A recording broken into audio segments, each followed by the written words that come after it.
Selamat pagi, salam sejahtera untuk kita semua.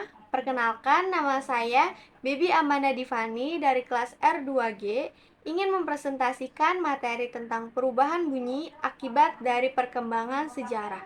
Untuk memenuhi tugas mata kuliah Fonologi Bahasa Indonesia dengan dosen pengampu Bapak Irwan Siagian MPD. Berikut adalah pembahasan materinya, meliputi A. Hakikat perubahan bunyi. B. Kontraksi. C. Diftongisasi. D. Monoftongisasi. Dan yang terakhir adalah E. Anaftiksis. A. Hakikat perubahan bunyi. Menurut Khair Abdul 2013, halaman 103, perubahan bunyi adalah bunyi bahasa yang condong berubah karena faktor lingkungan.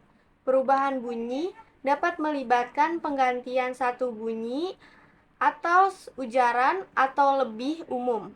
Satu nilai ciri fonetik dengan yang lainnya disebut perubahan fonetik atau perubahan yang lebih umum terhadap bunyi ujaran yang ada. Perubahan fonologis, misalnya penggabungan dua suara atau penciptaan suara baru, maka berdasarkan penjelasan hakikat tersebut, perubahan bunyi merupakan suatu bunyi bahasa yang dapat berubah karena faktor lingkungan. Contohnya, pada bunyi B, pada kata jawab bisa dilafalkan menjadi bunyi P. Berdasarkan contoh berikut, adanya perubahan bunyi karena faktor-faktor di lingkungan. Selanjutnya, menurut Muslik Masnur tahun 2015, perubahan bunyi bahasa dapat disebabkan oleh beberapa hal, seperti karena adanya koartikulasi, akibat pengaruh bunyi yang mendahului atau yang membelakangi, atau akibat distribusi dan akibat perkembangan sejarah pemakaian bahasa. Menurut penjelasan tersebut, perubahan bunyi dapat disebabkan oleh beberapa hal seperti keadaan koartikulasi.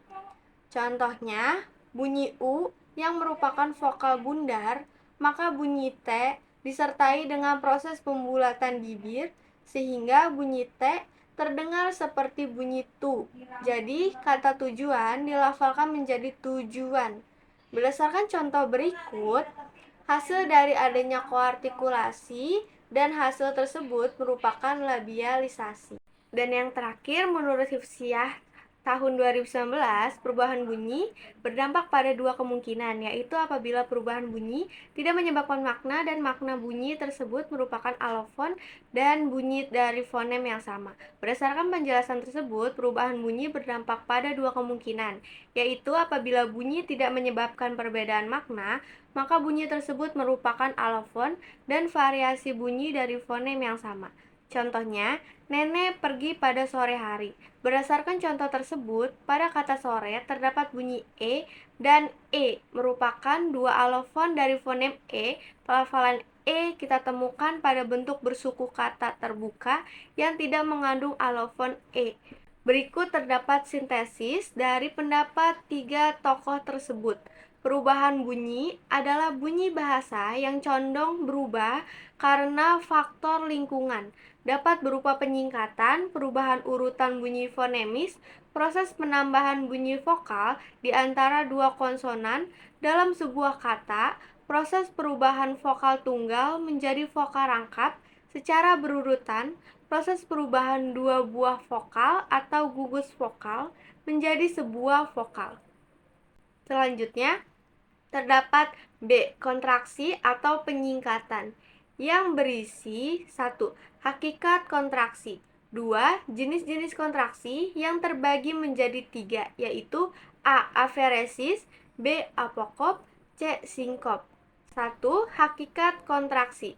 Menurut Khair Abdul tahun 2013 halaman 103, kontraksi adalah menghilangkan sebuah bunyi atau lebih pada sebuah unsur leksikal, dilihat dari bagian mana dari unsur leksikal itu yang dihilangkan dapat dibedakan atas aferesis, apokop, dan sinkop. Dalam tata bahasa tradisional, Kontraksi dapat mengakibatkan pembentukan kata baru dari kata yang singkat. Disebut hal ini umum tersebut terutama untuk tujuan memudahkan dan mempercepat pengucapan suatu kata dalam percakapan sehingga terdengar lancar dan luas. Berdasarkan penjelasan tersebut, kontraksi merupakan proses menghilangkan sebuah bunyi untuk membuat bentuk yang lebih pendek. Contohnya, tiada yang lebih penting daripada kesehatan, menjadi tidak ada yang penting daripada kesehatan. Berdasarkan contoh tersebut, terjadi karena adanya proses menghilangkan sebuah bunyi atau lebih dari sebuah unsur leksikal untuk memudahkan pengucapan suatu kata. Jenis-jenis kontraksi. A. Aferesis. Menurut Marsono 2019, aferesis adalah proses penghilangan atau penanggalan satu atau lebih fonem pada awal kata. Hal itu menyebabkan perubahan kata akibat dari perkembangan sejarah karena dapat mempengaruhi pelafalan pada sebuah kalimat. Berdasarkan pendapat tersebut, aferesis adalah penghilangan atau lebih fonem pada awal kata. Contohnya, dia tidak hanya pintar, tetapi juga rajin belajar. Penghilangan satu fonem pada awal kata menjadi dia tidak hanya pintar, tapi juga rajin belajar. Berdasarkan contoh berikut, aferesis adalah bentuk dari adanya penghilangan atau penanggalan satu fonem pada awal kata.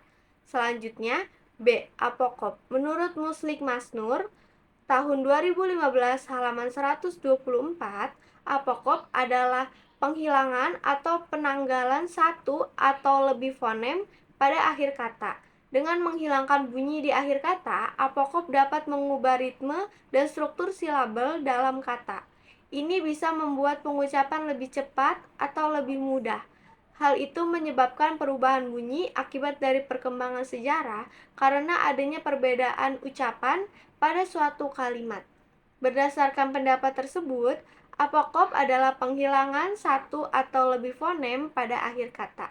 Contohnya, pelangit itu begitu indah dengan warna-warna yang cerah. Proses penghilangan satu fonem pada akhir kata menjadi pelangi itu begitu indah dengan warna-warna yang cerah. Berdasarkan contoh tersebut, apokop adalah penghilangan satu fonem pada akhir kata. Dan yang terakhir, C. Sinkop. Menurut Verhaar Johannes tahun 2010, sinkop adalah penghilangan bunyi yang tidak diperlukan, terutama di tengah kata. Seiring perkembangan bahasa, ada kecenderungan untuk menyederhanakan pengucapan kata. Sinkop membantu proses ini dengan hal itu menyebabkan perubahan bunyi akibat dari perkembangan sejarah karena dapat mempengaruhi pelafalan sebuah kalimat. Berdasarkan pendapat tersebut, sinkop adalah penghilangan fonem pada tengah kata. Contohnya, kami baru saja pindah rumah ke pinggir kota. Proses penghilangan satu fonem pada tengah kata menjadi kami baru saja pindah rumah ke pinggir kota. Contoh berikut merupakan proses penghilangan satu fonem pada tengah kata untuk mempermudah pelafalan sebuah kalimat. Selanjutnya, C. Diftongisasi, yang berisi satu hakikat diftongisasi, dua jenis-jenis diftongisasi yang terbagi menjadi tiga, yaitu A, AU, B, OI, C, AI, dan D, EI. Yang pertama, hakikat diftongisasi. Menurut Akhyarudin dan kawan-kawan, tahun 2020, diftongisasi adalah perubahan bunyi vokal tunggal menjadi dua bunyi vokal atau vokal rangkap secara berurutan. Perubahan dari vokal tunggal ke vokal rangkap ini masih diucapkan dalam satu puncak kenyaringan sehingga tetap dalam satu silaba. Diftongisasi seringkali merupakan bagian dari pergeseran bunyi yang lebih luas dalam suatu bahasa. Diftongisasi dapat meningkatkan kontras antara kata-kata yang memiliki bunyi serupa, membantu pembedaan makna. Berdasarkan pendapat tersebut, diftongisasi adalah perubahan bunyi vokal tunggal menjadi dua bunyi vokal secara berurutan. Contohnya, semua anggota tim berkumpul di ruang rapat untuk membahas strategi proyek baru. Menjadi, semua anggota tim berkumpul di ruang rapat untuk membahas strategi proyek baru. Berdasarkan contoh tersebut, terdapat kata anggota menjadi anggota, yang merupakan bunyi O, AU. Perubahan ini terjadi pada bunyi vokal O ke vokal rangkap AU, tetapi tetap dalam pengucapan satu bunyi puncak. Hal ini terjadi karena adanya upaya analogi penutur dalam rangka pemurnian bunyi pada kata tersebut. Bahkan dalam penulisannya pun disesuaikan dengan ucapannya, yaitu anggota. Yang kedua, ada jenis-jenis diftongisasi yang berisi A, AU. Menurut Ma'rif Dwi tahun 2016 halaman 20 sampai 24, AU adalah huruf diftongisasi yang berada pada awal kata, sehingga ada susunan dua huruf vokal di awal suatu kata. Berdasarkan penjelasan tersebut, huruf AU adalah huruf diftong yang berada pada awal kata. Contohnya, menutup aurat bagi perempuan muslim adalah kewajiban dan berlaku ketika sudah akil balik. Berdasarkan contoh tersebut, terdapat kata aurat yang di dalam kata aurat tersebut berisi dua huruf vokal pada awal kata, yaitu AU. Selanjutnya, BOI. Menurut Damayanti dan kawan-kawan, tahun 2011, OI adalah huruf diftongisasi yang berada pada tengah kata, sehingga ada susunan dua huruf vokal di tengah suatu kata.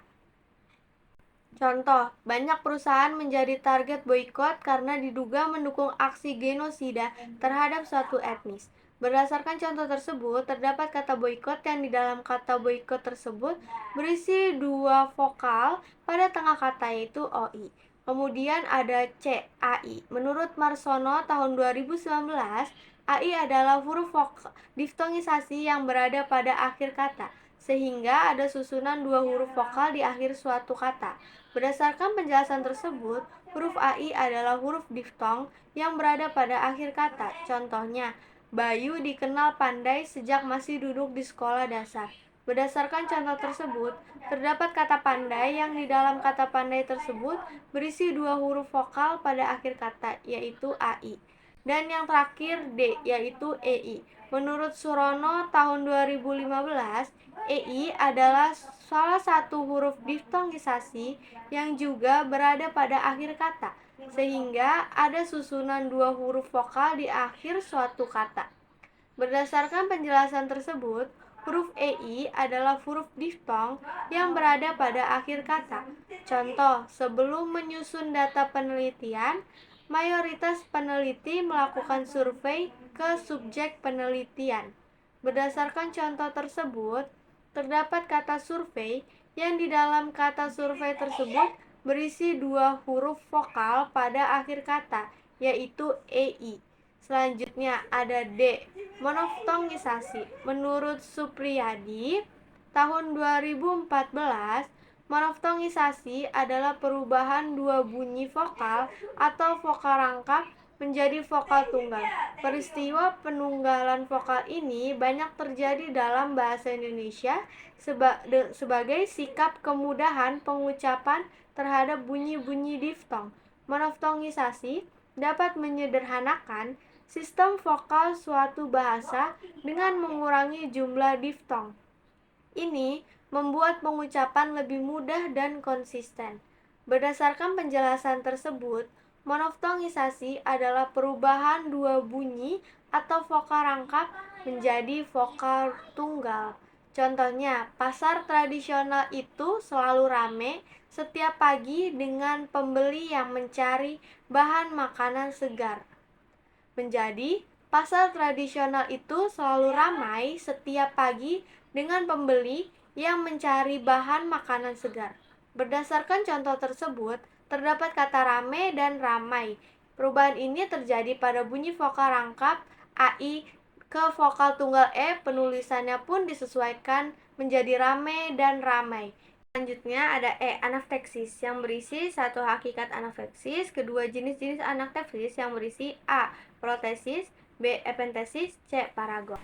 Yang pertama, Hakikat anafteksis menurut Hadi Syamsul dan kawan-kawan tahun 2019, anafteksis adalah perubahan bunyi dengan jalan menambahkan bunyi vokal tertentu di antara dua konsonan untuk memperlancar ucapan. Anafteksis bisa terjadi sebagai bagian dari evolusi fonologis suatu bahasa. Perubahan ini bisa muncul karena perubahan dalam pengucapan kata dari satu generasi ke generasi berikutnya.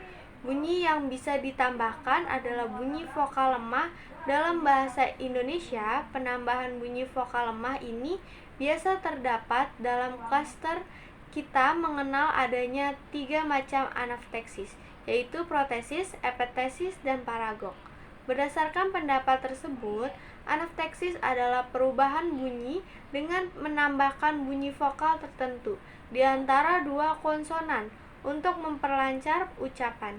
Contohnya, bahtera tua itu masih berlayar di lautan luas, membawa para pelaut menuju petualangan baru.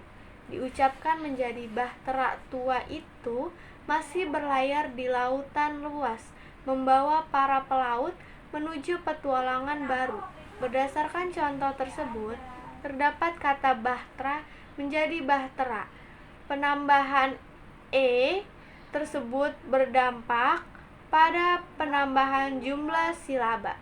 Konsonan pertama dari klaster yang bunyi e menjadi silaba baru dengan ucapan silaba pada bunyi e, menjadi tra menjadi tre, ra tri menjadi teri, sri menjadi seri, dan slo menjadi selo. Yang kedua, jenis-jenis anafteksis. A. Protesis.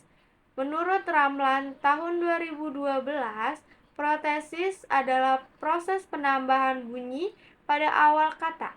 Protesis bisa menjadi ciri khas dari dialek atau variasi regional dalam suatu bahasa. Perbedaan antara dialek dapat menyebabkan perbedaan dalam penggunaan protesis. Berdasarkan pendapat tersebut, protesis adalah penambahan bunyi pada awal kata. Contohnya, Mas, bisakah Anda menolong saya mengangkat barang-barang ini? Menjadi setiap tahun festival ini dihiasi dengan hiasan emas yang indah. Berdasarkan contoh tersebut, terdapat kata emas menjadi emas merupakan penambahan suatu bunyi pada awal kata dapat mempengaruhi arti yang ingin disampaikan. B. Epenthesis. Menurut Hadi Syamsul dan kawan-kawan tahun 2019, epenthesis adalah proses penambahan bunyi pada tengah kata.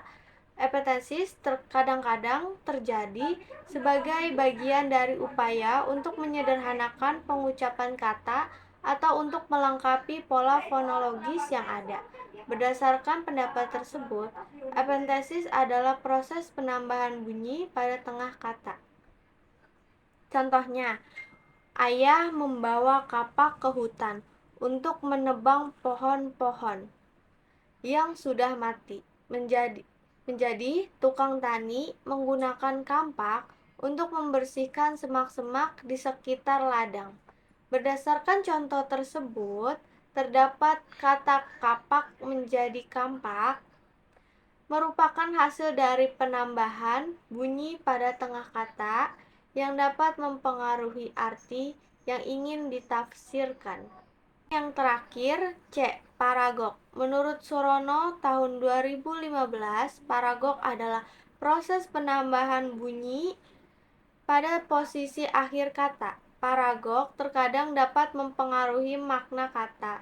Penambahan bunyi di akhir kata dapat mempengaruhi pemahaman atau interpretasi kata tersebut. Berdasarkan pendapat tersebut, paragok adalah proses penambahan bunyi pada akhir kata. Contohnya, hari ini adik saya akan datang berkunjung ke rumah. Menjadi, kakak selalu menjaga adik dengan penuh kasih sayang. Berdasarkan contoh tersebut, terdapat kata adik menjadi adik, merupakan penambahan bunyi pada akhir kata dapat mempengaruhi pemahaman dan interpretasi dari kata tersebut. Berikut adalah simpulan dari perubahan bunyi. Dalam proses perubahan bunyi bahasa dapat disebabkan oleh beberapa hal, seperti karena adanya koartikulasi akibat pengaruh bunyi yang mendahului atau yang membelakangi, akibat distribusi, akibat pengaruh bunyi lingkungan, dan akibat perkembangan sejarah pemakaian bahasa. Akibat dari perkembangan sejarah, perubahan bunyi ini tidak berkaitan dengan kajian fonologi, melainkan berkenaan dengan pemakaian sejumlah unsur leksikal di dalam masyarakat dan budaya. Perubahan yang berkenaan perkembangan sejarah pemakaian bahasa ini diantara lain adalah proses kontraksi, penyingkatan, metatesis, diftongisasi, monoftongisasi, dan anaftiksis. Berikut terdapat daftar referensinya.